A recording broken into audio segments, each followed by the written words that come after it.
Fellow Falcoholics, what is up? I am Kevin Knight, and that is Allen Strk. We're here to bring you the Falcons versus Vikings Week 14 postgame show with this Falcons team just being an abomination. I think they were so bad that it actually, I think your camera rage quit, Allen. I think that's the best I could come up with. It seems like it had to watch you watching that game, and it was like, I can't put that on the internet.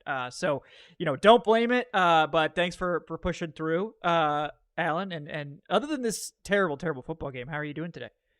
The Kirk Cousins second interception, where like Kyle Pitts didn't, I think he just turned his head around as the ball was going down the seam towards Byron Murphy's right hand. I think that's when the camera said no. It's like, I can't do this yet. I can't put this man out there. Like he's suffered enough. We're not doing this. So. Yeah, but, so my apologies for the connection, folks. But we're here. We still cover his team. It's the dark times. This is like 2023, back to it. But out of just watching this game, did you think this kind of like personified what would happen if the Falcons made the playoffs? Where I thought I thoroughly enjoyed the first three quarters for all the blemishes, the insane penalties, and the coverage breakdowns. Like I thought the first three quarters, I was like, all right, it's good to see the Falcons playing head to head with one of the best teams in the league, or at least one of the 8th best teams, I believe. And then that fourth quarter, and there's no margin for error when you're going up against the best, and you have red zone penalties. You fumble the ball. Your corner is not named AJ Terrell, or just losing their positioning and not communicating properly. It's just there's too many mistakes, and you can't compete against one of the best teams in the league when you're committing this many mistakes, and you have a quarterback that just can't stop turning the ball over. Yeah, this was a total collapse. And it's sad because they did have some mistakes, obviously, in the first half, but it was a whole team failure in the second half, right? I mean, we saw Kirk Cousins throw 2 just terrible interceptions. There were a ton, like Cousins had a better game. Like I'll give him credit for that. Like it looked like he had been able to work on some things, maybe with the velocity. I don't know exactly what he changed, but especially over the middle, he was able to get enough zip on those throws to get them completed. And it seems like over the middle, he's still okay in terms of the velocity. That's obviously important. The outside throws were still lacking, and just the accuracy as a whole was just kind of all over the place. I mean, missed multiple touchdown opportunities. Obviously, the second pick to Pitts, if he just puts that where he's supposed to, by watching, where Pitts is going based on the coverage, that's a walk-in touchdown for Kyle Pitts. And again, the same thing, like the second to last play of the game, if he puts that out in front of Pitts like it's supposed to, and Pitts doesn't have to stop, the defender isn't able to catch up and make a play on that ball. Like, so Cousins is obviously in on this. Like, the defense is in on it. They collapse in the second half. The special teams is in on it. Ray McLeod coughs up a fumble. It was bad all around. But before we get into that, because there's certainly a lot of that, I do want to remember to get this ad readout. And thanks again to BetOnline for sponsoring today's show. Folks, BetOnline continues to be the world's most trusted betting platform and your number one source for online betting. From the earliest odds to in-game live betting options, BetOnline provides you with all the action, the ability to bet on the games as they're happening. So when the Falcons were tied at the end of the third quarter, you could smash that, Vikings money line. That's probably the best odds you were going to get on it all week, and could have made a lot of money if you trusted the Falcons as little as I did in that spot. But if you did trust the Falcons in that spot, I applaud your optimism about this team, because I don't have any of it. But no matter what you want to bet on, BetOnline's got the largest selection of odds. Everything from football, college football, NBA, college basketball, NHL, UFC. They've got it all there. So what are you waiting for, folks? Head to BetOnline today, and don't forget, when you sign up, to use our promo code. It's BELIEVE, BLEAV, for your welcome bonus on your first deposit. BetOnline, the game starts here. Well, I mentioned a lot of problems, Alan. What would you like to start with? What would you like to start with? There's so many things. I want to be encouraged by the defense, but when you allow 5 touchdowns, how can you really be encouraged? Do we have is Jimmy Lake vindicated a bit now? Because he tried playing man coverage today, and every corner not named AJ Terrell put in quite the embarrassing performance. Between D. Alford, Clark Phillips, Mike Hughes, all got targeted. It just seemed like they had no answer for Jordan Addison. I can understand that some of those plays, maybe they could expect more safety help, because you saw a few moments where Jesse Bates was trying to help Justin Jefferson over the middle. But I think the one deep ball to Addison down the left outside numbers where Jefferson was running like a deep over, Bates was covering there, and then Addison kind of got behind Mike Hughes. So maybe there's moments where the corners should have helped there, or should have received help. But it's just, you wanted to see these corners prove more, especially after a great game against the Chargers. But I think that's more of a testament to how limited the Chargers are with their supporting cast outside Vlad McConkey. In this game, when you have a credible number 2 receiver, someone's a legitimate playmaker in Jordan Addison, he just had it way. And then when you have Justin Jefferson motion going against D. Alford, it was a nightmare. So I think you saw the limitations of the Falcons corners. And I only want to just say corners because I think here's another player that we should probably have a conversation about. Justin Simmons, you could see why no one signed him until August. Yeah. He looks very slow. And I believe the second touchdown to Jefferson. It's very, by the way, how annoying is it that we have to say second touchdown, third touchdown this player? Because that's what it was. Yeah, it's like, oh, we can't just say the touchdown. It's like, well, we got to talk about the 15 touchdowns that were thrown. Yeah. I'm curious about your thoughts, but like he came in unblocked on the blitz where it seemed like either Ellis or Simmons was going to get the throw, and yet Darrell stepped in the pocket and found Jefferson wide open. But I don't know, do you just think Justin Simmons, he just can't move the same anymore? Because there were moments in this game he took either a bad angle or just looked really slow trying to close down a player. Yeah, I mean, he's just lost a step, and that's what takes, like above average to great players to being very average. And I think Justin Simmons is, you could still call him like an average safety, but he's not a difference maker anymore. And you got to, like, when you rush like that, when you blitz like that, you got to have it. You got to have that score. You got to have the sack. You can't not get the sack when you have a free rusher. And if you don't get the sack, you're going to get toasted. Now, that doesn't excuse just the horrific coverage that we saw today. I mean, 2 of the most embarrassing coverage reps I've ever seen. I mean, the one where D. Alford like falls over looking the wrong way. I mean, that I can't think of a more embarrassing coverage rep. I feel so bad. Like D. Alford, like, I'm a big D. Alford fan. I know you are too. Like, I don't want to like stab him when he's down, but like, man, that is maybe the most embarrassing coverage rep I've ever seen in the NFL. It's just, that is a brutal one. And then even on the last touchdown, I said, like, I'm not sure him and Terrell had a miscommunication, but like Terrell had the inside leverage. It's just, I don't know what he was expecting there, because they were, the only success they were having, according to Greg Olson, who we all love, was when Terrell was matched up against Justin Jefferson. Darnold wasn't even looking in that direction, because I think Terrell was playing press and Terrell was doing a terrific job. So I don't know why Alford, I don't know what the coverage was, but it just seemed like he expected more help from Terrell. Yeah. But then you see Jordan Addison's been cooking all game long. How are you just going to give him a free release and let him go clean on the out and get in the end zone? So it's just that. And then Mike Hughes, just, I don't know if he's a step slower or expected safety's out, but this is a bad game for Mike Hughes. And then what was the one with Clark Phillips? There was another play to Addison. Addison had so many plays. Yeah, I mean, it just seems like we're like 13 games in, and these guys still don't get the coverage rules. Like, every game we have multiple coverage rule breakdowns, and it's like, I don't know if these coverages are just really complicated, like unnecessarily so, or if these guys just don't get it, or if the coaching is bad. I mean, obviously the coaching is bad. Like, we know that at this point. Like, this was the most penalties and penalty yardage in a game of any team all season that the Falcons had today. We know the coaching is bad. Like, there's no question now that the coaching is a chief concern with this team. But like, it shouldn't be this hard. And like, you can't play man against you don't have the secondary to play man against the Vikings receivers. You did against the Chargers, and Ladd McConkey still cooked the shit out of you. Like, but the other ones couldn't. But against the Vikings, they're just too good, man. Like, you don't have a number 2 corner. Like, Mike Hughes doesn't look like he's ready to play yet. Which again, that was kind of the fear when he had that neck injury. It's like, neck injuries are serious. Like, how is that going to affect him? He just didn't look prepared to play. So maybe it's like he just needs time to get back. I don't know. But it didn't really seem to matter who was covering who, because there were so many mistakes on the back end that it just didn't matter. Like, it doesn't matter who's covering if they're going to give up that much separation or just not cover guys. And you add, like, Kirk Cousins had a better game, but he still threw 0 touchdowns and 2 picks. And both of those picks were horrible picks, especially the first one. The second one was terrible placement, but the second one was a good decision. Like, you throw it to Pitts there, he's open. he just threw it completely to the wrong spot, so that was a pick.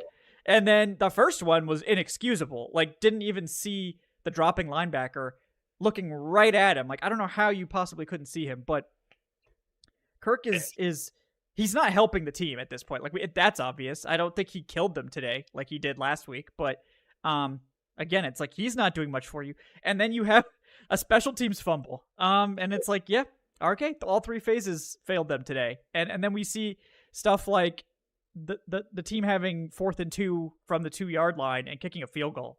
Like, I mean, that's the height of cowardice. So, like, I just feel like this. Yeah, I got a lot to say, but I'll take a break here and get a sip of something. But yeah, I mean, it just an enormously frustrating game from all three phases. Yeah, I want to highlight Cousins' interception. Have you noticed some of these interceptions are coming from 2-route concepts? Like, does he understand? Like, it's okay to take a sack or throw it away. Like, it seems like because the first interception at the Chargers last week came on a 2-route concept. And now, look, not every play you can have 4 potential receiving options. There's going to be times where they're going to be more heavier protections, especially against a Brian Flores defense. So that first interception, it was just, I think Mooney was running a deep corner and London, it was a hitch. But you only have 2 options there. Why are you pressing like that? And it happened against the Chargers. So I don't know if they just have to ditch having heavy protection and just, 2 receiver concepts, but he forces it where it doesn't need to be. But because I thought the offensive line, I thought that besides the penalties, they held their own. Like, I didn't see too many moments where the pass protection broke down because of the offensive line. If anything, it was like a moment where Kyle Pitts or Charlie Warner weren't on the same page. By the way, very refreshing to see the Falcons use 22 personnel for a change. One of the things we've been asking for actually happened today. Yeah, right. It's just like, it's literally like Trayshawn's sending out the monkey paw cracking gif. It's like, oh yeah, what we get one thing, and then nope, actually you're cursed because of that. It also separately, like, it blows my mind, like 9 sacks and they're 0-2. Like, they put up 9 sacks the last 2 weeks, had 11 sacks the whole year, show up to this game, get Darnold on the ground early in the game. I just some more clean wins, man. Like Epiketti, he's play this man 40 snaps. Like, to beat Joe Alt and Brian O'Neill and almost 2 sacks from I think maybe like a 0.2 seconds away from getting that strip sack. By the way, when you were watching initially, did you think that was a strip sack? Because I really thought it was, but then it was like borderline. Yeah, it was tough. I think it was tough. I thought it might have been, but that was a close one. There were much more egregious calls in this game, so I didn't get too focused on that one. Yeah, involving the defensive line, but oh, jeez. Yeah, it's just a plethora of things you could talk about. But what's most frustrating is just the fact that you saw 3 quarters of frustrating but really competitive, inspired football. Like, it was impressive, how the Falcons are generating pressure, but also they ran the ball very efficiently, and it was great to see. How about Tyler Algier lead fullback dives? That's one way to convert on 3rd down. Yeah, and I thought this was one of Bijan's best games of the year. Chris Lindstrom was blocking really well. I think you even saw McGarry. The second touchdown, McGarry and Kyle Pitts, you saw him hit seal blocks. Like, there were like legitimate great moments from this game on both sides of the ball. But when you make enough mistakes, and let's give credit to the Vikings, that's one of the best coaching staffs in the league. So when you have a Falcons coaching staff that are making errors all across the game, and you're going against a coaching staff that arguably has a coach of the year contender, and besides Ben Johnson, probably the best coordinator if you look at both sides, it's the margin for error is very small. And this team repeatedly, whether it was a red zone holding penalties, Cousins being himself, and the coverage breakdowns, it's just, you can't make up for that. Yeah. And I mean, there's a lot in this game to talk about. We've covered a couple of the things. Let's get to a couple of these questions real quick. We got George Stanza with the 2. Thank you, George. Appreciate you. Says, this team is so sharp and soft, they couldn't whip cream with an outboard motor. That's quite the metaphor there, George. Thank you. It's time to bring back tank shots. I told you it's not allowed. Okay, we'd have to do that like off stream or like on Discord or something. The tank shots, because I think that's against YouTube rules for some reason. I know it's lame, but now for draft takes, can we just hope everyone in front of us doesn't watch college and has no idea who Abdul Carter is? Well, the Falcons could finish with the top 10 pick again. That's not out of the question. So, maybe they have a legit chance at Abdul Carter. But yeah, this is a very soft team, a very poorly coached team, and that's one of their biggest issues, certainly. Got Nico with the 2. Thanks, Nico. He says, guys, I know people are going to want to talk about Kirk eventually, and that's only right, but the state of our secondary today demonstrated how fruitless a playoff appearance could be. So much work to do. Doubt Terry is up to it either. Yeah, I mean, it was a whole team failure. Like last week, you could clearly point at Kirk Cousins and be like, this dude lost us the game. It's rare that you get that in the NFL, right? Like it's rare that it's that obvious. This week was total failure. Really, I mean, Cousins failed the offense in a big way. Obviously, the holding calls on the offensive line were massive. The defense fell apart in the second half completely. And then you have the special teams turnover. So really, it's like, yeah, I mean, today it's like you can definitely point at Kirk Cousins and be like, you had a lot to do with this. And he did, 2 turnovers. But today it wasn't all his fault. And that's probably, I don't know if that's why, like Raheem Morris is not benching Kirk Cousins. I could have told you that before he announced it at his press conference just now.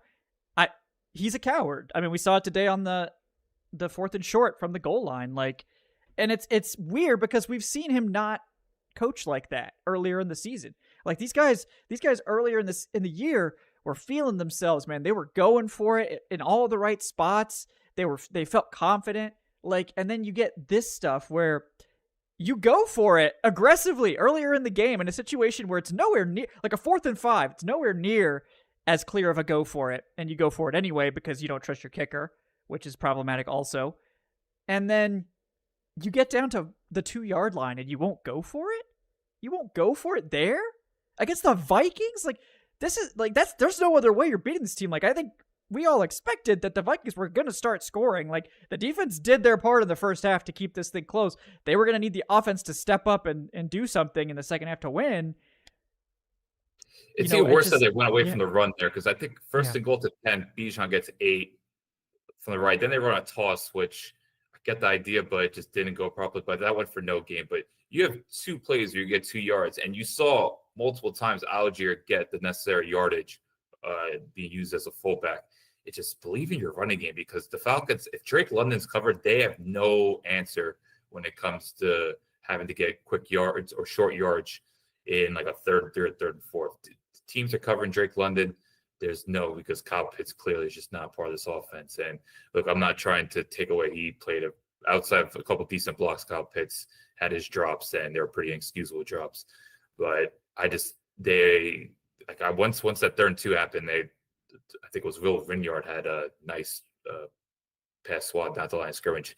It's just this team, because you saw on 3rd and 1, they got sacked coming out of shotgun. So every time this team's in shotgun, where it's like 3rd and 2 or 3rd and 3, and Drake London's well covered, I don't know where they're going with the ball, unless maybe it's to Bijan, because it's just McLeod, Mooney, Pitts.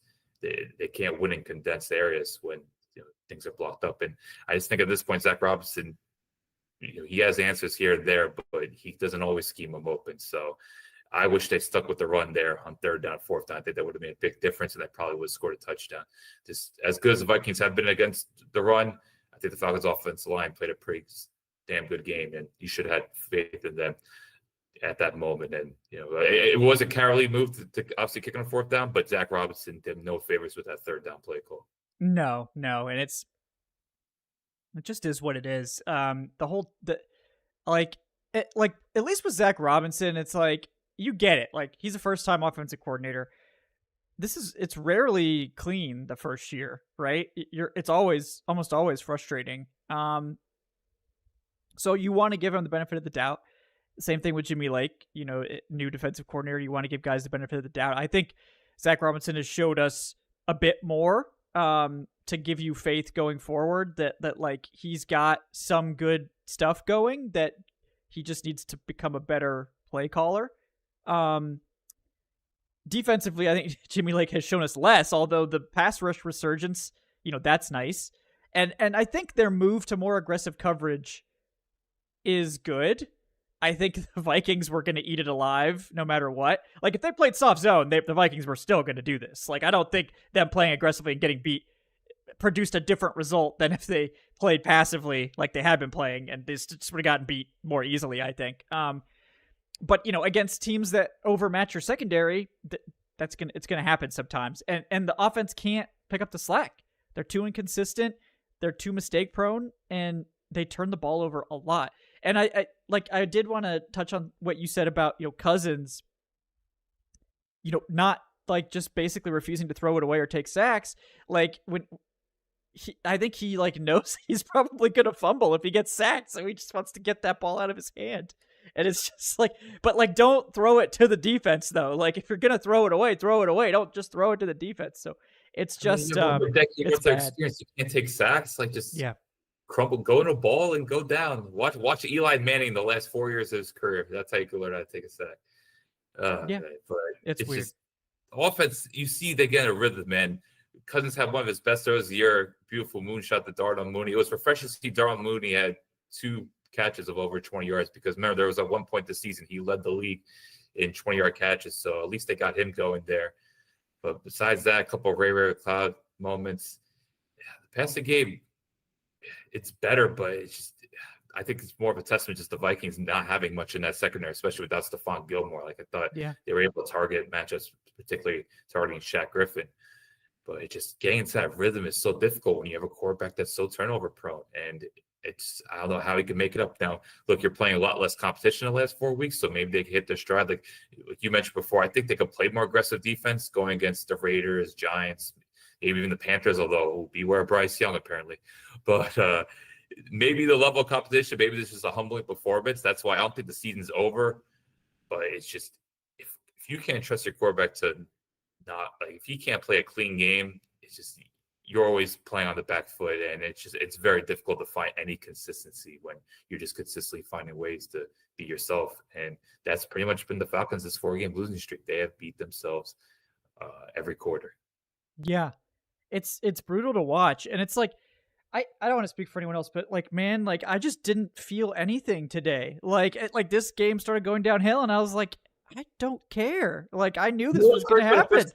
Yeah, and it's like they've beaten it out of me. Like, I just no longer care about this team. Like, I just I knew you were gonna blow it. I knew you were gonna blow this division lead.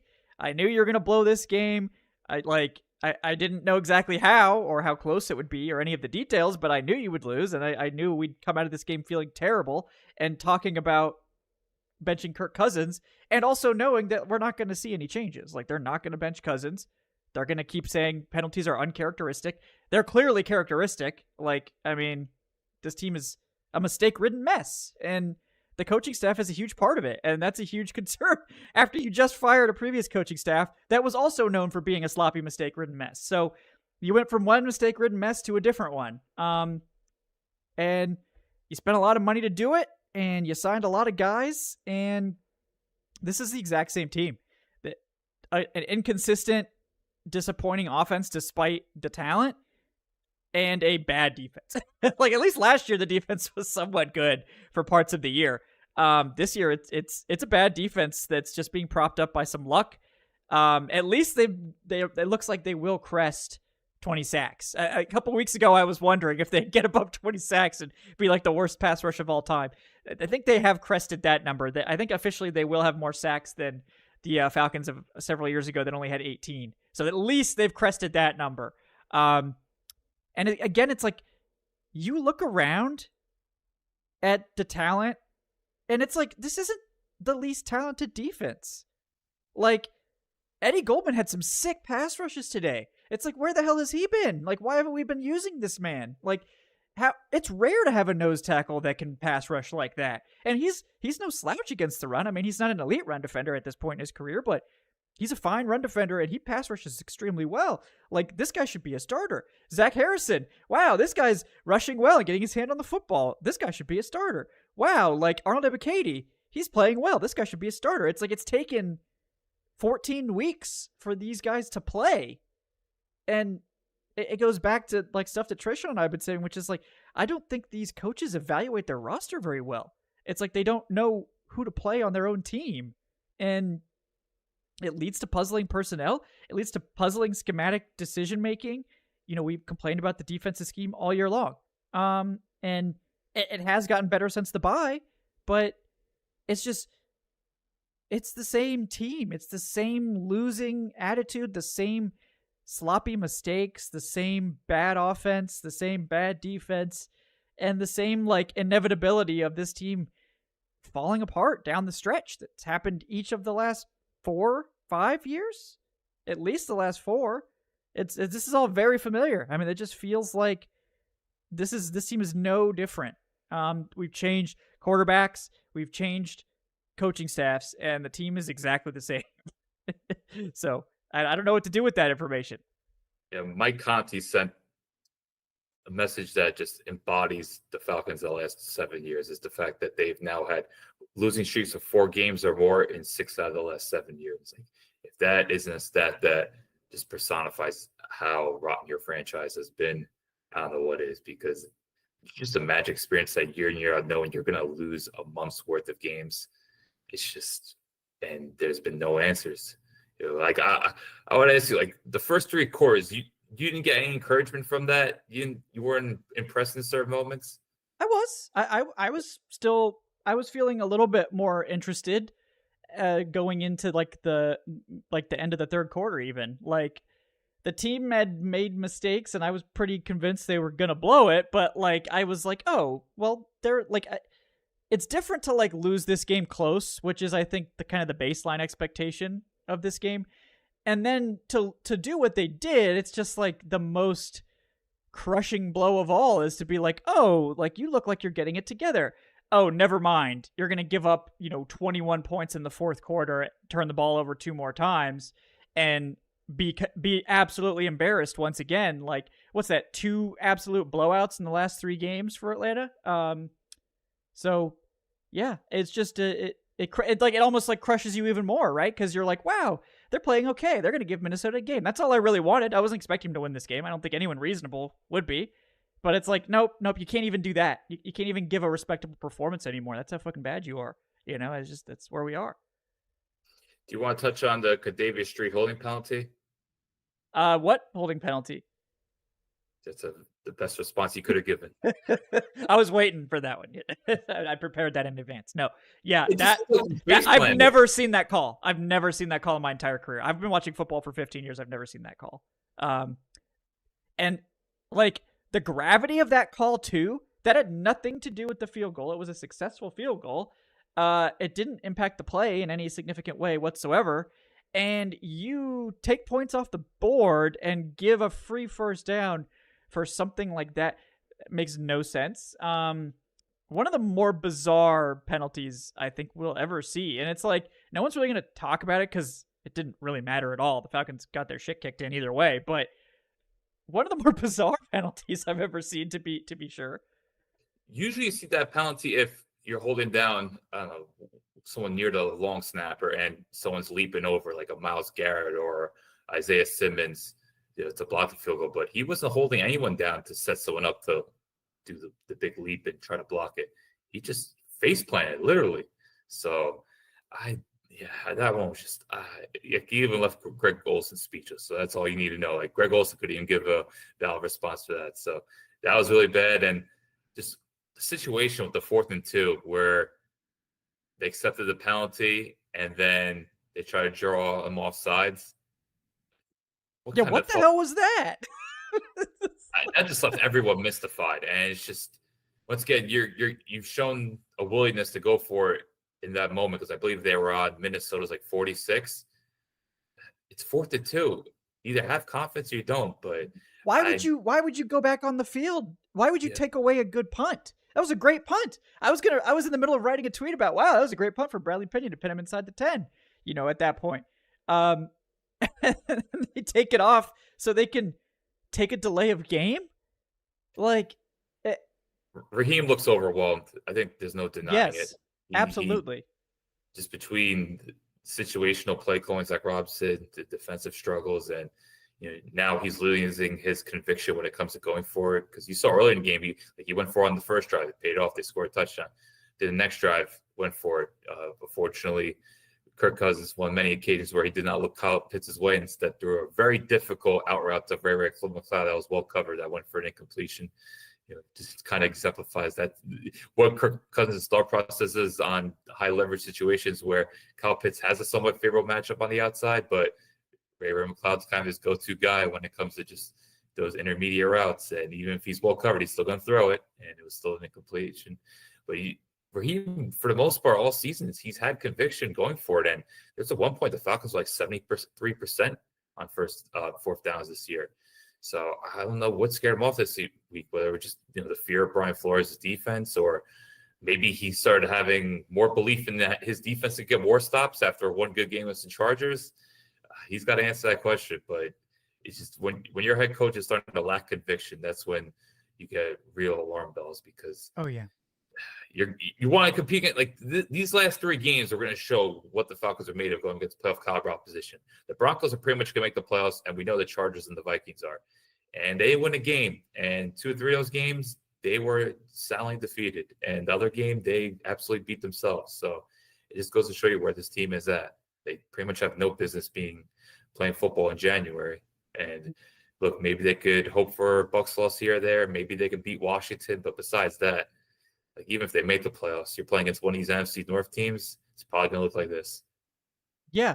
No, like this team is not even close to playoff caliber. Their only ticket is to win this terrible division, which is technically possible, but very unlikely. The difference, like the Bucs and the Falcons are not that different, honestly. The difference is the Bucs are winning games and the Falcons aren't. Like, I mean, the Bucs are like almost blowing it every week, but they're finding ways to win those games. The Falcons are getting blown out instead. And the Falcons are obviously playing better teams, especially over the past, 3-4 weeks. But like, I mean, the Bucs are certainly capable of blowing it, but the Falcons are definitely just as capable, or not more capable, of blowing it against the Raiders, the Giants, the Panthers. Like, do we really I got a hard trust time believing the Giants. The other two, yes, okay. The Raiders, the Saints almost lost to the Giants.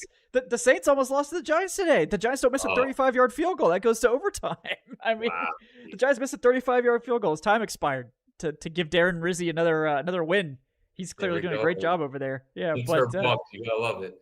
Yeah, but it's just So all right, we touched on the lack of conviction here. We talked about that awful penalty. Was there any other controversial moments? We talked about the borderline forced fumble by Ketty, but I think the refs got that right. I'm trying to think, were there any moments? The London catch / interception. Personally, I think that was a pick. That's an interception in a league that doesn't find every way possible to favor the offense. I personally think that was a pick. And again, it's bad placement. You throw that out in front of London, it's an easy catch. Even on the first drive, there was a drag route to Ray McCloud where McCloud basically had one hand snag it behind him to force the 4th and 1. That if he hits him anywhere in stride, that's a touchdown. Instead, McCloud has to make a great individual effort just to get to a 4th and 1. So the fact that you have a quarterback that's supposed to be this facilitator and his accuracy is just all over the place on underneath to intermediate throws across the middle of the field. And I thought for the most part, his completions outside of the deep ball to Mooney, and maybe there was a 15-yard hit, deep comeback to McCloud that went for a first down. But it seemed like every notable completion for Cousins was across the middle of the field. But if he's going to start missing in the middle of the field, then if he's not broken already, then he's absolutely broken, because his best route for success is throwing in the middle of the field in between the numbers. Yeah, and it's like, if you can't trust him to make good decisions, it's so dangerous to put that ball over the middle. So it's like another catch-22, where it's like Cousins seems to throw with plenty of velocity over the middle. That's great. That's necessary. The throws to the outside are still not looking so hot. We did see even that deep shot to Mooney that ended up being on the money. Luckily, he was able to moonball that in, because it wasn't exactly like a high velocity throw, but it was well placed. So that was great placement. But again, what are the reasons we're not like we're gonna go into the Penix conversation in a minute. We're not gonna start that yet. I want to get to some more questions before we go down that rabbit hole, because that'll probably be where we'll spend a lot of showtime. But we got Mad Tom K with the $10. He says, want to give Arnold Ebiketie a shout out, not only for his sack but also for staying with the play on that non-fumble and falling on the ball after Clark dropped it. I know it's small, but it was good effort by him. Yeah, Ebiketie is the defensive line. Like, honestly, we're starting to see like what we thought going into the year, which is like, this isn't going to be a great pass rush, but it should be okay. Like, they really should be an okay pass rush. They have the talent to be that. It's just been a combination of the terrible scheme, like basically giving quarterbacks free throws early in the season versus like just not really running, I think, a front that these guys were comfortable in or excelling in. And to Jimmy Lake's credit, they have adjusted, I think, significantly. And these guys are starting to play with more confidence too. But, you know, it's sort of like you live by the sword, die by the sword. It was the same thing with Ryan Nielsen's defense. And when you get aggressive, you can give up big plays and you have to depend on your secondary. And I think we all hoped that we could depend more on the secondary. I think that they can in a vacuum against these Vikings pass catchers like Justin Jefferson and Jordan Addison. You can't. Like, it's not going to work. But it's sort of like pick your poison, right? You either don't get pressure and they're just going to pick you apart in the soft zone, or you try to get pressure and make something happen. You might give up a big play. Maybe you get a stop. So it's like I understand playing the aggressive style on defense, even if it leads to mistakes, because I think that's their only path to success. It's not going to work all the time. It's not going to work every time, but I think that's kind of their only path. But definitely shout out to Ebiketie, who he's starting to do some things this year. And this is a critical year for him because we need to know if we can trust him as like a second edge rusher next year. Because we have so many problems to fix. So if that could not be one of them, that would be nice. That would be really nice. It's very critical that he's finishing, because I think the first 4 or 5 games of the season, you saw a flash here or there, like you have a nice inside counter move or a spin move, but you just didn't see that finish. Now, like, he's finishing against Joe Alt, Brian O'Neill, and these are clean wins. Like, he's beating them one-on-one, and these are 2 outstanding right tackles. So huge kudos to him. And, you know, he's always had the work ethic and the hand usage. Like, you could tell that he really puts the time and effort to improving. It's just he's not the most quick twitch, explosive edge rusher, so there's going to be limitations there. But, you know, he's working, man, and it's very encouraging to see, because I think he's someone that his coaching staff has not really warmed up to. He's kind of had to earn his way, and it's good for him to, like, he's kind of broken through that glass door. And now hopefully they start playing that like the player that he should be, which is 30-35 snaps a game. We're talking about we haven't said his name once when it comes to pressure, but dude, Knight and Allen, this man's just a terror. Just put him in the B cap, let him blitz. Both of his sacks, whether it was just bulldozing past Cam Akers, he bulldozed Aaron Jones, and then I think he had this inside spin move on Cam Akers. Like, he just get him in that B gap and let him work, man. What a joy to watch. And I think I don't know, he's still kind of an awkward fit in this scheme, but I think he's absolutely playing himself on the team, because I know we questioned he could be a cap casualty because he's more of a Ryan Nielsen signing. But, man, he's a weapon. Like, how do you not prioritize keeping him going forward? Yeah, it's just like you need to have a linebacker you can drop in coverage behind him when he blitzes. That's it. And they just don't really have that right now. Like, Anderson's clearly not healthy. Nate Landman can't move even when he is healthy. Anderson played more today. Did you notice that? What's that? Did you notice Anderson played more today? Yeah, I thought that was nice. I mean, he still looks a little sluggish, but he has to play, and they have to know if they can trust him. I think that's critical going forward. But, like, I think Anderson can be that guy. It's just he's not fully back. Like, throwing behind these Falcons linebackers is easy money. Like, easy money every time. They don't get depth. They just don't. Like we saw, I think it was Ellis, I can't remember if it was Ellis or Lamb or somebody it was like 3rd and 13, and Ellis is dropping, and he charges the running back coming out of the backfield and leaves the tight end behind him. Like, I think it was Justin Jefferson, or was the tight end or whatever. Leaves him uncovered, basically, a giant hole in the zone. And Darnold's like, okay, if you're going to fall for that, sure, I'll just throw this ball right there, right where you just walked away from, and pick up 3rd and 13 or whatever it was. Like, and again, I think that goes back to, like, the coverage rules are not being clearly communicated to these players. Like, if everyone's busting, it's a defensive coaching problem. Like, you should not be having a scheme that's so difficult that every player is making coverage mistakes 13 games into the year. You got to cut this thing back. You got to change some stuff. You can't run a defense that complicated. Like, even in the NFL, you don't need to run something that crazy that these guys just can't get it 13 weeks in. I mean, I don't know. I feel like that has to be a coaching issue. Like, these guys are all like, you're telling me Jesse Bates is out here struggling to pick up a defense, like, unless it's like a ridiculously complicated one. I think it's getting to be problematic to the point where we're starting to look for reasons why everyone's having trouble playing sound coverage in this defensive scheme. If there's any word that I don't think you could use to describe Jimmy Lake's defense, it would be complicated. This does not look like a complicated coverage setup. Like, I don't see too many disguises. I think it looks pretty straightforward. So it's just not working cohesion at all. Like, it's just at this point, especially with a veteran group, like, that's another thing people have to keep in mind. Like, the Falcons defense, I won't say it's heavily veteran based, but there are players there that have been in the league for almost a decade. So the fact that they're having this many amount of breakdowns, it's just, I don't know where you go from here. It's just not been a good stylistic fit. And just when you see them putting together cool pressures, and there was even one where Troy Anderson kind of fake blitzing through the A gap, and then he dropped back and the left guard got confused, and then Cade Mells comes through to get the sack. Like, these are great simulated pressures that were working nicely. But for all the positives there, then you have the secondary struggling to pass off, or Jesse Bates has to make up for trying to cover Justin Jefferson, and then you can't leave a Mike Hughes or a Clark Phillips one-on-one with Jordan Addison because they kind of need that support. So it just, defense isn't good enough, and you go up against a team that has legit firepower. Like, we even mentioned like a TJ Hawkinson. Aaron Jones is dangerous as a pass catching back. Like, this Vikings team, for all the limitations with Darnold, and boy, he was limited today. But this Vikings team, when you look at the skill position, like, you put them among the top in the league for what they have. So I think you saw it on full display today when Darnold wasn't getting pressured. Yeah. It's rough, man. This defense needs a lot of pieces. And the Falcons don't got a lot of assets to fix them. So not sure what really to say about that, other than that it's extremely dicey defensively. Against teams that they can handle, I think the defense could look pretty good. We saw it against the Chargers. But if you have good receivers, you're going to eat this team alive, because they kind of have to play games to get pressure. I think we know that at this point.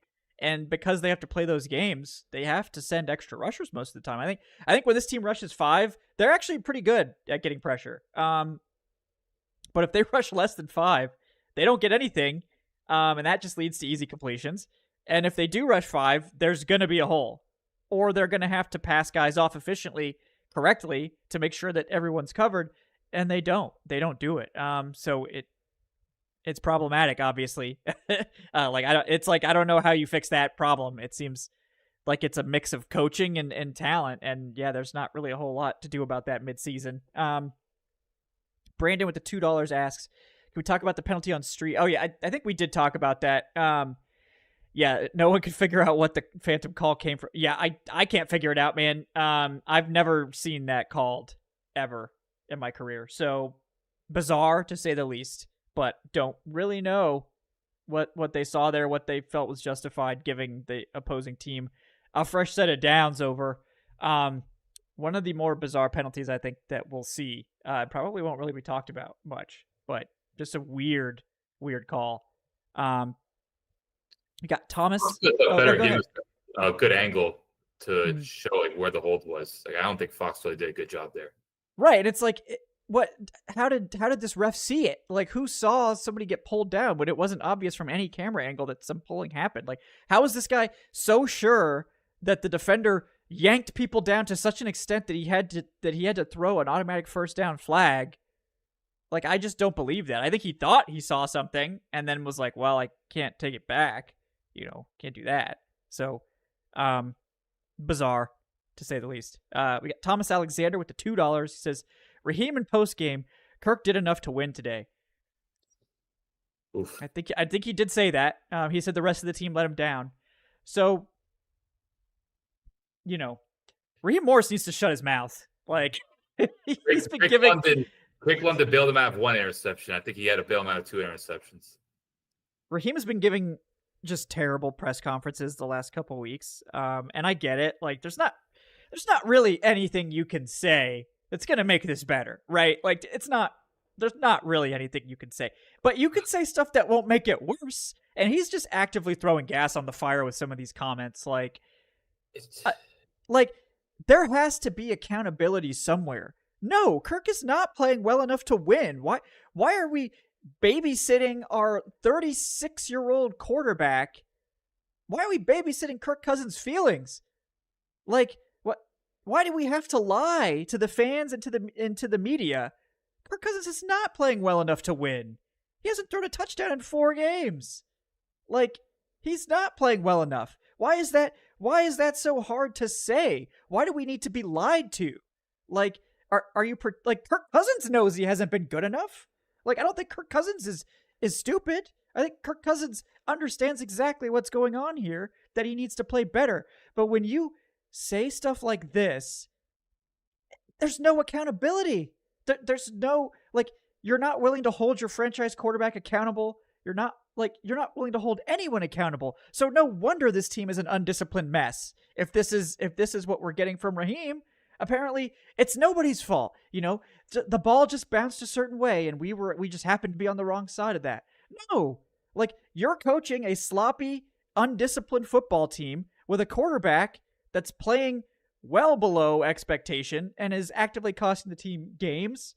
And you can't even say that he's costing them games. You couldn't even say that last week. And I don't think I've ever seen a bigger example of a quarterback costing a team a game than last week. You can't say stuff like that. And like and another thing, like, the defense quit like late in the fourth quarter. Like, I don't blame them, for the record, but we know what happened. Like, this team is fallen off the cliff, man. Like, the morale was on a knife's edge going into this game. They needed to play. I think they didn't need to win, but they needed to play well. And to give this effort and have these many mistakes, I think we have to have serious concerns about Raheem Morris's ability to coach this team. I think it's time to start that conversation. I don't think we should be calling for him to be fired. I think the situations in which a head coach gets fired his first year, you have to be pretty, like, bad. And, like, Raheem has not been good. Let's be clear. I think we need to see a lot better from him on a lot of levels. And he clearly looks overwhelmed, like I think you were saying, Alan.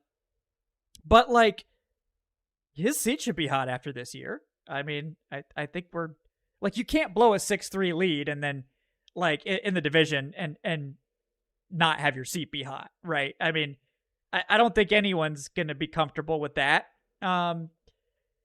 It's like, this team feels dead in the water. And I think Raheem Morris is a big part of that. They have no answers. They have no punchback. They just fall apart. And that looks like, I mean, it's on the head coach, right? A lot of this stuff. Just to go to extreme lengths to try to justify your quarterback's atrocious performances just makes zero sense to me. Like, this is a player who's been in the league for 13 years. The idea that you just have to coddle him, I just think it's unnecessary. Like, look, we all watched the game. He's playing well below standards. He's putting the ball in harm's way repeatedly. When you're leading the league in turnovers and you have another game where you're still putting the ball in harm's way, and it's hurt the offense, where this offense is more than capable of scoring 30 points if they play a clean game, and it's just they're not capable of it. And to say penalties aren't an issue is just look at the offensive line. Like, other than Caleb McGarry, every offensive lineman had a penalty in this game.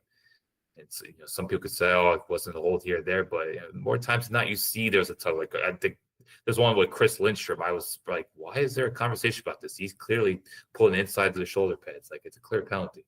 So some could say it's fundamentals, but it's the fact that this happens repeatedly when the team starts surging, they're in the red zone, and they get to like the 15-yard line, then a penalty happens. Like, you got to look at who's running the team, like who's those coaches at him. Like, what are these film sessions? Are players learning from their mistakes? When it comes to hand placement or playing with better shoulder. What am I trying to say? Shoulder. What's the term? Not shoulder level, pad level. Jesus, playing with better pad level. Like, it just teach the fundamentals. And even and here's another example. Like, all right, I get the game is over, but Lorenzo Carter comes in unblocked on Cam Akers near the end of the game.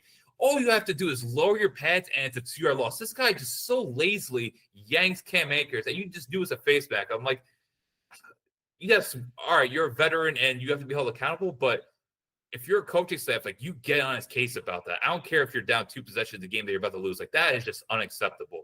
Like, a veteran just can't even lower his shoulders slightly and make a form tackle. Like, come on now. Like, that stuff there, like, you're allowing to happen. So you want to talk about accountability? That's where it is. So it's just, you have to clean this stuff out. Otherwise, how are you expected to be a winning? How are you going to build a winning culture? Everyone likes using the word culture. Raheem Morris said himself, he wants the Falcons to be the Detroit Lions. The Falcons are the furthest thing from the Detroit Lions right now. The Detroit Lions of, several years ago. Yeah. And oh, by the way, you want to talk about wanting to be the Detroit Lions. I don't know if you watched Dan Campbell, the way he was making decisions on 4th down on Thursday. Raheem Morris sure wasn't making those types of decisions in this game. I don't think Dan Campbell's kicking the field goal at the 2-yard line. You know what he's doing? Look, I should say what Ben Johnson. He's working with Ben Johnson doing. They're having Jahmyr Gibbs isolate against Isaiah McDuffie on an angle route on 4th down to get an easy, wide open touchdown. Is there some way Bijan Robinson, you can use him on an angle route or some sort of isolated route, get him out against a linebacker just to get an easy access touchdown? Like, you want to be a Detroit Lions? Look how the Detroit Lions play clean football and manufacture play designs where they create separation by scheme. I don't see that with the Falcons right now, and I don't see fearless football either. So no, we're going tangents here, but that's another thing where, and you saw that quote about he wanted to build like a Detroit Lions culture, right? Yeah. What is resembling them with other than running the ball well? What else is there to be said about them? Nothing. They're not hitting on their draft picks. They're not making good decisions. Their coordinators are regularly getting out coached. Meanwhile, I think the Lions are probably going to have 2 coordinators become head coaches the way this is going. Yeah. No, I mean, that's Zach. I would say Zach Robinson's biggest issue is he doesn't really have short yardage / red zone plays like drawn up. Like, it doesn't feel like he's got anything to go to there. Like, and maybe that's just a product of being a newer offensive coordinator. It's like he just hasn't quite figured out the nuance that you need in that condensed area, which, like, the red zone is the hardest place to get yardage and score. Like, that's not rocket science to know that. It's hard to, like, scheme up a good red zone offense. It's why a lot of offensive coordinators don't work out. It's because they can be great between the 20s, but when you get in the red zone, that's where you find out who really knows what they're doing and who isn't. So that's something that he's going to have to get better at. There's no question about that and that aspect of it. But just so frustrating. But let me get to some more of these questions real quick. We got Chris24M with the $5. Same old shit for 3 years. Thank God for the Bulldogs. Well, it seems like that was a good outcome for you guys in college football. So congratulations there. Hope you enjoy that. We got Adrian Russ with the $2 saying, I'm depressed. Offense and defense had much more productivity, but Kirk keeps turning the ball over.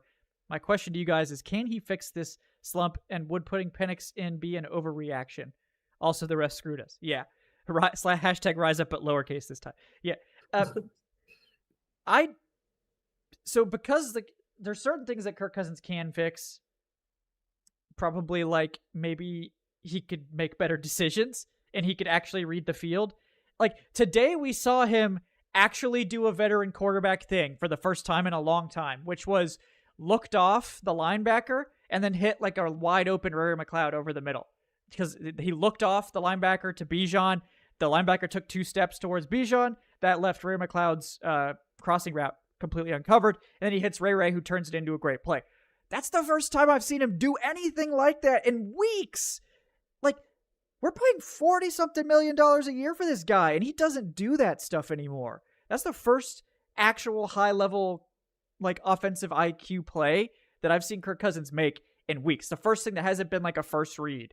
Like, he's just stopped looking guys off. He's not doing the things that we should expect him to do. If this was Michael Penix, I would be like, oh yeah, I'm not expecting Michael Penix to be looking guys off and getting to his like fourth read. Like I would like if Michael Penix was doing these things, I'd be like, yeah, it's understandable. Like he's probably going to he's going to be focusing more on his first and second read because he's new to the offense. He's a rookie in the NFL. He's going after his best matchups. You know, we've seen Michael Penix play a bit, and we know what he's going to do. He's going to take shots to his top guys. Like they won't always be completed, but he's going to take shots to his top guys. That's what we've seen from him thus far. Kirk is the physical decline is not going to improve. I don't think Kirk's ever going to be like more mobile than he is now, or his arm strength is not really like his velocity and arm strength and all that. I'm not sure that can improve. Maybe the placement can improve. But again, I think Kirk needs a clean pocket to set his feet. And when he has that, he can throw with adequate velocity. Maybe even, average to above average velocity over the middle. But if he can't set his feet, those balls flutter out there and it's dangerous and it's off target. It leads to picks. And on top of that, he makes bad decisions with the football, and he has been doing that for 3 games now. So he can fix the bad decisions. That's possible. The physical stuff, he can't. And I just don't see the upside of playing Kirk Cousins when he's got a long laundry list of physical deficiencies that make him an extremely limited quarterback, right? What you thought you could depend on was he's going to be accurate, he's going to get the ball out on time, and he's going to get it to the right guys and not make bad decisions. He's not doing that anymore. He's now throwing the ball up in harm's way, and even when he gets sacked, he fumbles like 75% of the time or more. So I don't think he's giving you winning football anymore. And that, that's extremely problematic when you've invested so much in him. And apparently you're willing to throw your entire team under the bus to protect him, which, I don't know if you saw what Kirk Cousins said at the podium. Daniel Flick tweeted it out.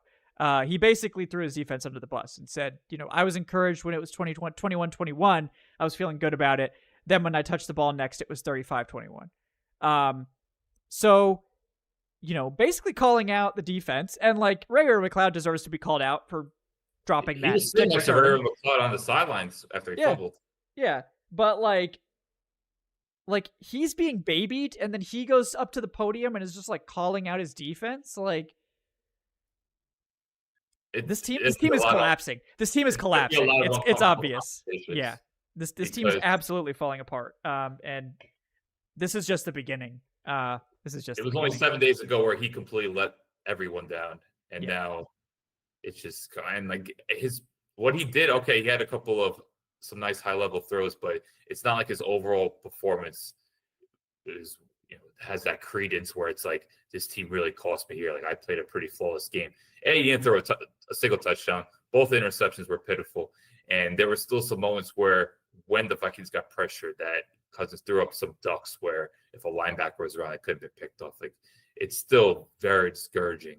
And it was kind of cool to see them go more under center with play action, but I didn't think it led to all that much. Like, okay, I had like the one Ray McLeod screen that actually went for more than 10 yards. It finally happened after 13 games. That came for under center play action. But even when they tried to utilize it for play action or even go under center, I didn't think it led to like a great deal of improvement. So the fact that couldn't result in much, it's just, I don't know. I don't think he's in a position where he could be calling anyone. No. And like, he used to be really good at play action, but it seems like now when he takes those play action drops, he just looks really uncomfortable. He seems to take like false steps. He seems to not get up to set his feet quickly. And like, yeah, he's been like I'm sorry, but like, there's nothing I can do to help you see Josh Metellus standing in front of Drake London and you just unleash that ball anyway, right to Josh Metellus. Like, there's no amount of coaching I can give you to help you. Like we joked about it last week. Oh, maybe Kirk needs LASIK. Maybe he does need LASIK. I don't know. If you can't see a linebacker standing in front of your receiver, maybe you do need glasses. I don't freaking know, man. But like, I can't coach you to not make that decision. You just have to not do it. Like, there's nothing I could tell you that would prevent you from making a That's not even a rookie mistake. That's like high school quarterback level. There's a dropping linebacker with a cornerback in coverage and a safety over the top. You need to get off that route. You need to move off that route. That route is covered. They got 3 guys dedicated to Drake London. Okay, we need to move on to the next progression now. That's not to say there's a 0% chance you can hit a throw, but it's very low. You're much better off just moving on and not risking putting that ball in between those 3 defenders. That's like simple quarterbacking. And the fact that we can't get simple quarterbacking from Kirk, much less what we should be expecting to get from Kirk, which is the one flash we've seen in weeks, which is he actually looks someone off, waits for someone to come open and hits him over the middle. Like, that's what we should be getting on a regular basis. Not like, it's night and day. Look at any good quarterback play in the NFL and look at Kirk Cousins. It's not the same thing. Kirk Cousins quarterbacking looks labored, tons of errant throws. Like, he's closer to Desmond Ridder than he is to Patrick Mahomes. I mean, like, it's not working. To do something off schedule, anything off platform, it more times than not becomes a nightmare. Like, if he can't hit plays in rhythm, in sync with his pass options, it's going to be a sack, it could be a fumble, it could be an interception, it could be just a borderline turnover. And you see the best quarterbacks in the league. You watch Thursday nights, especially with Jordan Love, like, be able to make plays off platform, off schedule when it's 3-4 seconds and you have to make that third read, or you just have to kind of process where the defense is coming here, or where the pressure could be angling from. It's just having the feel within the pocket, because we know Cousins is not going out of the pocket. And it's that first interception. Maybe the pocket was slightly collapsing, but this was after 3 seconds. It's like, how much more do you want from the offense line? So, and then you watch the Chargers game, like, a lot of these interceptions aren't because of pressure.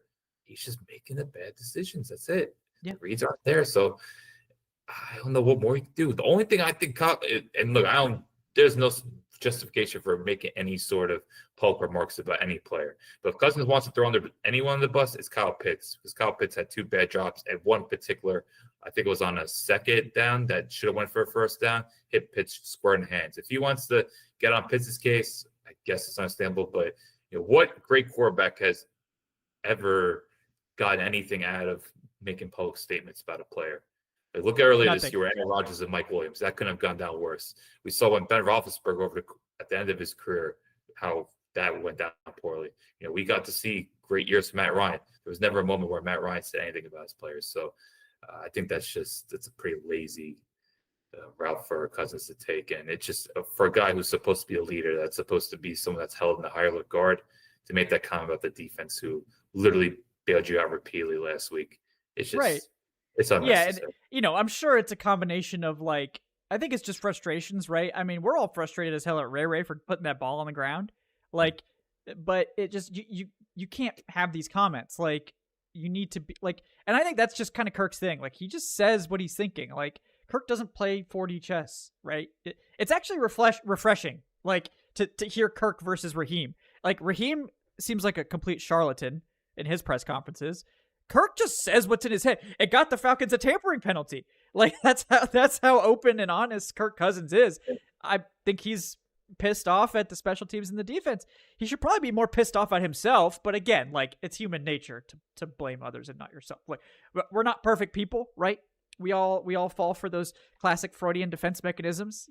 There's a reason that they're well documented, right? Because it's human nature to do that stuff and look outward before looking inward and all that. And I'm sure Kirk is probably going to regret those comments. But the fact that this stuff is starting to leak out is just another sign that this team they are sinking fast.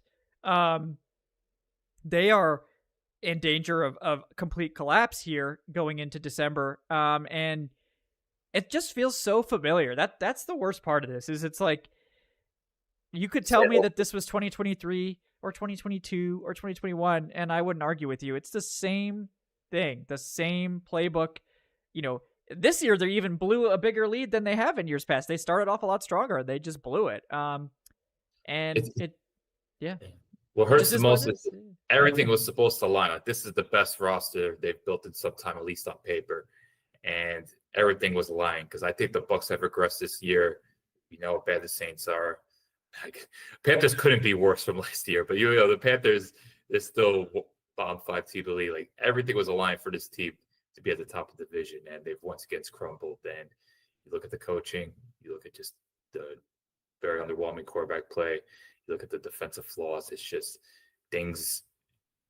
We talked about, okay, the coaching staff's made some adjustments, but it's just sometimes you got to look at the execution, and it's just not happening in critical moments like the 2 4th downs, the coverage breakdowns. It's just we wanted to see what this team was made of. I'm gonna repeat again, like against these 3 playoff caliber opponents, and we couldn't have gotten more of a decisive answer. Like, okay, this team clearly just does not belong in the upper echelon, and it's gonna be middling finish the year, whether they're gonna be playing wild card weekend or it's just gonna be another season where, all right, here's the off season.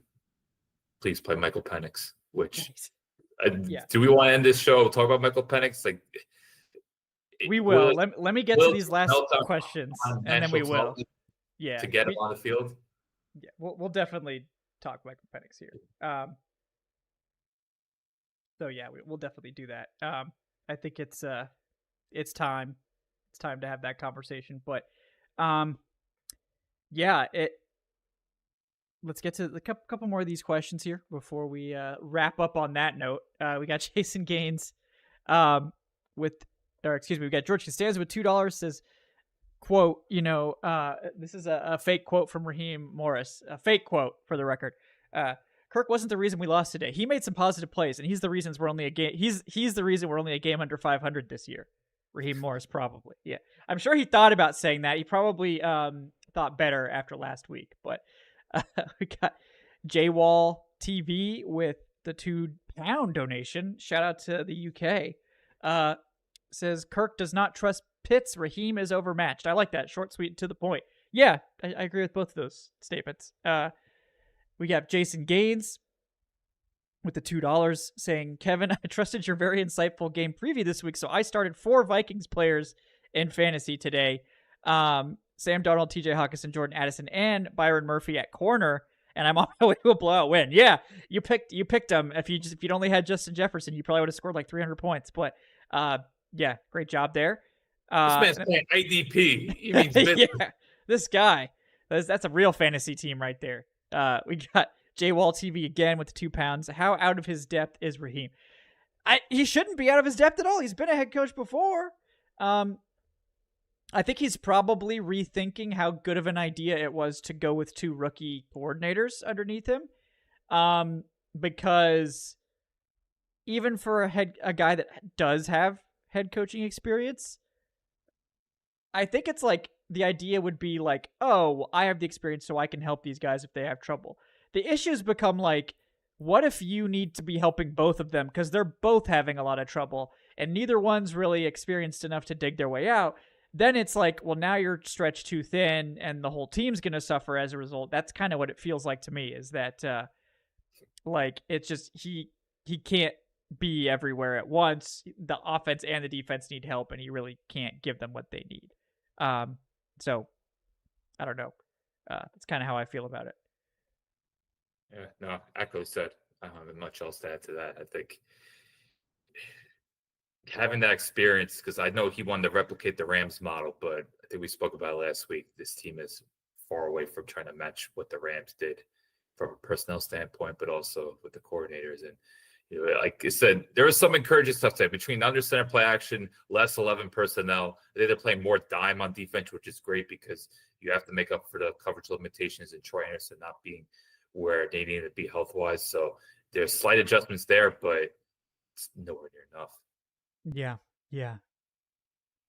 Nope. That will probably cost this team. So it sucks. There's no way around that. We got one more from George here with the $2 saying, are we sure Dirk Cutter was the problem? I wonder if he might get more productivity with this roster than Zach Robinson. Okay, that's too far, George. That's too far. All right. I'll give Zach some credit, I think he is better than Dirk Cutter. At least Dirk Cutter in the year 2024. Dirk Cutter cooked for like a couple of years in there. It was just like he never like evolved from his initial cooking. It was like, well, I have this one recipe and it's delicious and I'm going to make this shit for 20 years. And, about 5 years in, you're like, I don't know that I want to eat this every Sunday. And, what do you know? Didn't work out. Only upgrade Dirk Cutter will give you is the team might become more efficient on screens. That's about it. Well, they certainly would run. They would certainly run a lot of screens. They would run more of them. So you almost have to be more productive. But well, I guess we'll see. We got, and then the rest of his quote. Please, Kevin, make the pain stop. Also, how was everyone's Thanksgiving? I ate way too much. Yeah, I did like a fancy like hotel Thanksgiving dinner this year. And that ended up because we just didn't have the energy to cook, and we're doing a big family thing next week actually, which I'll touch on at the end of the show. You know, that was actually really nice to not have to like mess with a bunch of stuff in the oven and host a bunch of people. That was actually pretty relaxing. So I enjoyed that. I had Chilean sea bass, which I've never been brave enough to actually cook that for Thanksgiving. So, you know, thankfully someone else nailed it for me. But yeah, what did you do for Thanksgiving, Alan? That's awesome. I just usually go to my parents. My mom, like 95% dominates the kitchen. I try to contribute by, you know, getting sweet potatoes and mushrooms ready. I chop a little garlic, but I'm not really allowed to cook. My mom just she does a fantastic job, but don't mess with the recipes. Just let her cook. You know, they say let her cook. Yeah, I let my mom cook. Yeah, wise decision. But yeah. No, I hope you guys had a great Thanksgiving. Had some good food, good eats. Falcons free Thanksgiving. That's nice. Yeah, those 2 years where the Falcons had to play the Saints were just the absolute worst. Yeah, did not enjoy that. Yeah, let's end. I know we need to wrap up somewhat soon here, but real quick, like Michael Penix, I think it's time. It's not going to happen. I'm pretty sure Raheem won't do it. Again, what I said last week, I still feel the same about. I think this is a turning point for Raheem Morris's career. And I think his decision to not see if they can get a spark with Michael Penix will be a bad decision for him, but I think he's going to stick with Kirk. I think they need to go to Penix. I think Kirk didn't play as bad this week, and it's a tough matchup. But also, like, you look at the Vikings secondary, and they were, like, down bad, man. And the fact that you're still throwing up ducks into this group, like I'm not as impressed by the 300-yard passing day. Like, I am impressed. Like, Bijan's, like, a great pass protector. Like, we need to give him, like, a crown for being a great pass protector. The only reason this offense was... He was dishing out. The only reason this offense was even semi-functional today was because Bijan was, like, picking up a blitzer every pass play. Like, I mean, like clockwork. He had like a miss towards the end of the game, but like he was nails for most of this game as in pass pro. That's huge for him for his career. But it's just like yeah, this Vikings defense gives up passing yards, but you have to be good.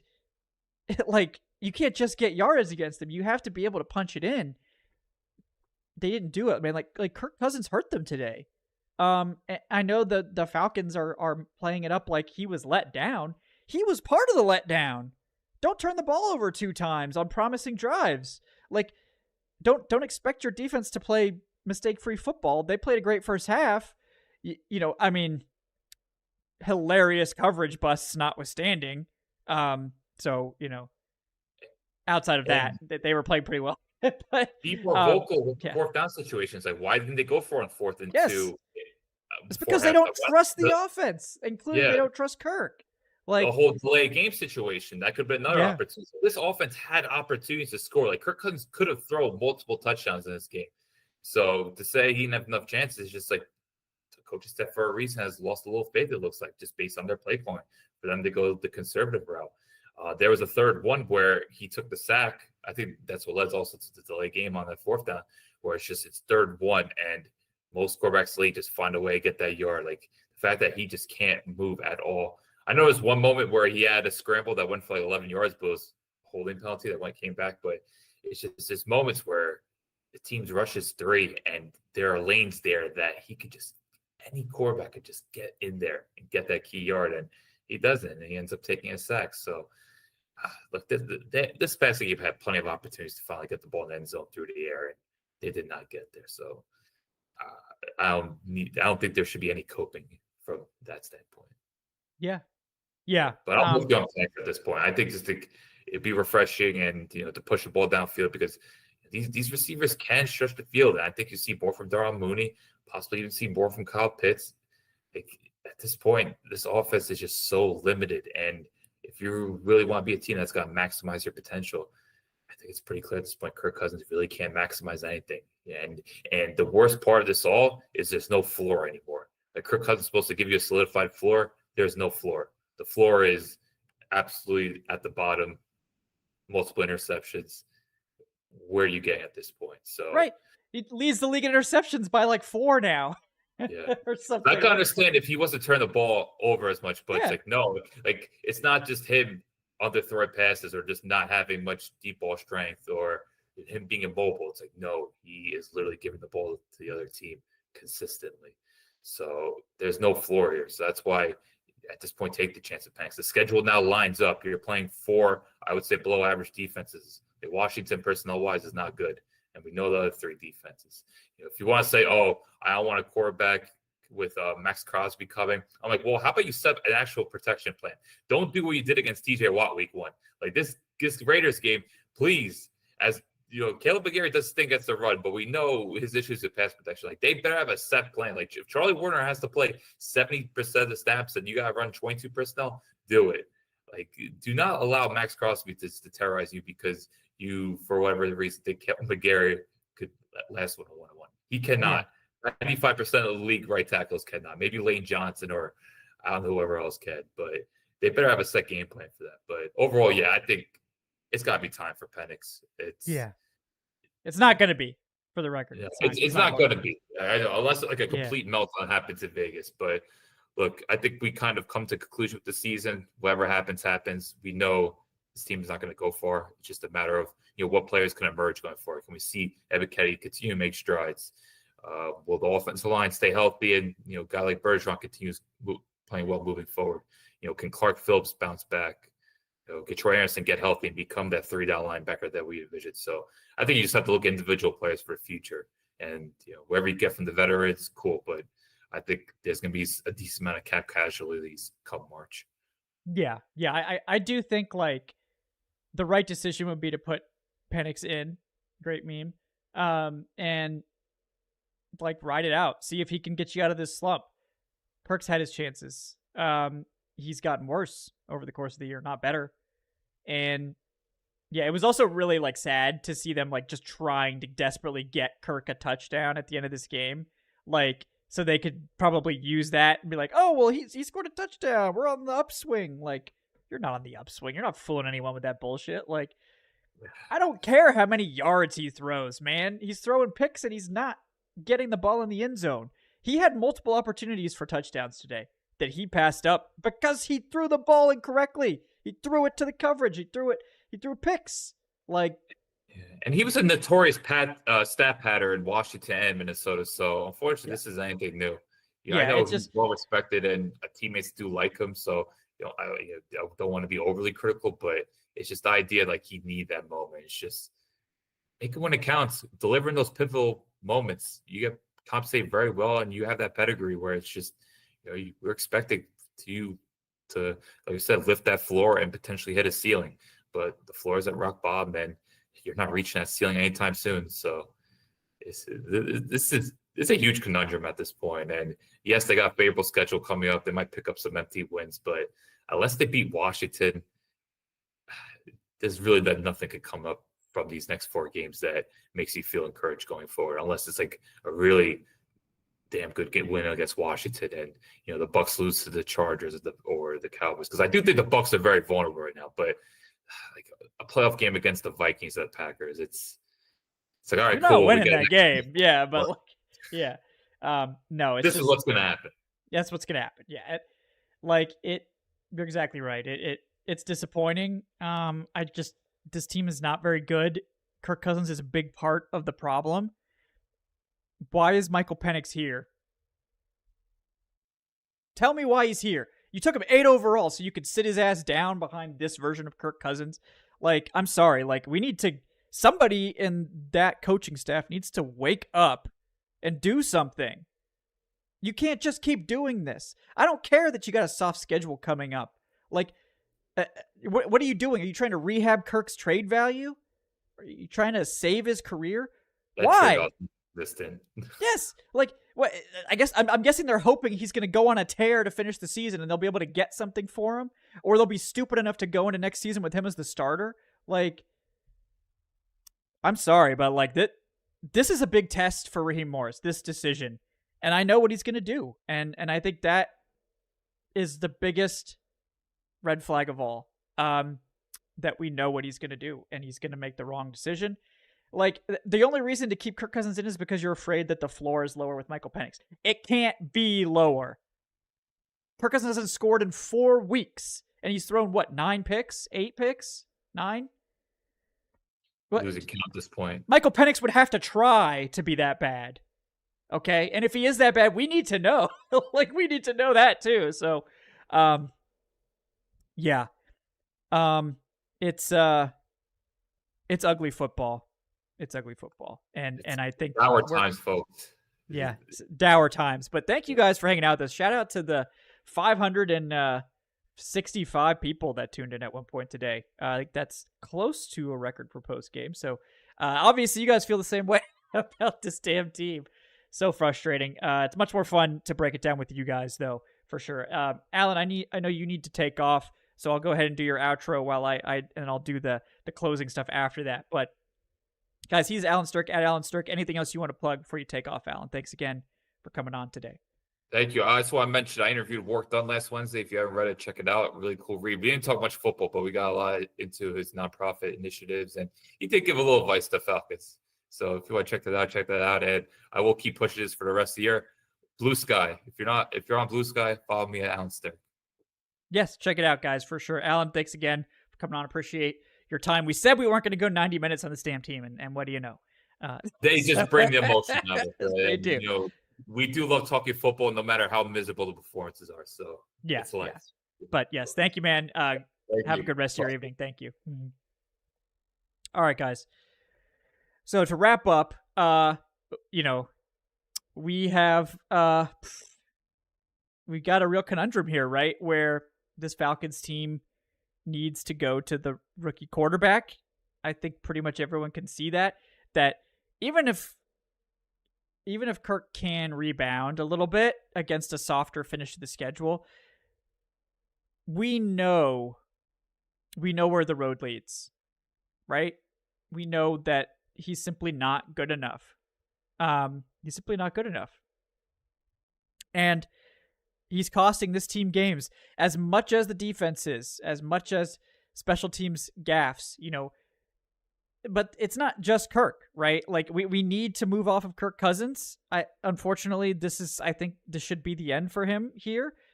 I mean, we can see obviously if Penix comes in and is terrible, then yeah, we have to have the conversation about going back to Kirk. But the defense obviously fell apart. Just the most frustrating coverage errors you can imagine. And then we had some special team struggles on top. Every phase has contributed to this slide. The whole team really has fallen apart. They're so undisciplined. The coaching, it just, again, when you see a total team meltdown like this, it has to be coaching. Like, these are professionals. We've seen these guys have success elsewhere. At least most of them we have. We've seen individual flashes, but the team as a whole simply can't get it done, and they can't beat good teams. They just can't. So it's really frustrating. I just am to the point where I just don't really care what this team does the rest of the way. I don't really have any faith in them whatsoever. And we shall see. We shall see what comes over the remainder of the season, but I think we all know that it's unlikely to get much better for these Falcons. And shout out to George Costanza with one more donation. He says, not an everyone hated on Matt Ryan. We're looking at Dolphins level of pain after Marino, I'm betting. We deserve it for not appreciating how great we had it. Oh, also, I think we should draft another offensive skill position player in the first this year. Yes, noted Matt Ryan hater on Nanikic. We should just blame him. He's not here, so that's pretty easy. But guys, thank you so much for joining us. We will continue with our coverage of this terrible ass football team. Don't worry. We will have Tuesday takes for you this week. We'll have a Wednesday night show, and I believe we will be joined by Falcons legendary running back Michael the Burner Turner, who's with Believe, working at our sister show, Believe in Falcons podcast. I believe we will have Michael Turner joining us on Wednesday for Falcoholic Live. So come and join us for that. Hopefully that will be more enjoyable than watching these Falcons the last couple of weeks. And then we'll have a game preview for you. And then next week, not this week, but the week after, I will be out doing some stuff. I will try to pre-record some things, get some things going, but we'll see. Ultimately, it's a family gathering, and it's important. I'm hoping to be able to do the Raiders Monday Night Football postgame that week. I'll keep you guys posted on that. But it may not be able to happen. So if it, I don't know if I have the guts for it anyway. But going to be taking a little bit of a break that week just to kind of reset and talk about this team. But we'll have plenty of stuff for you in the meantime. Next week, everything will be normal, and then we'll see what happens with that game. But this team is becoming difficult to interact with and engage with, right? I mean, I'm sure you guys all feel it. It's kind of a miserable experience.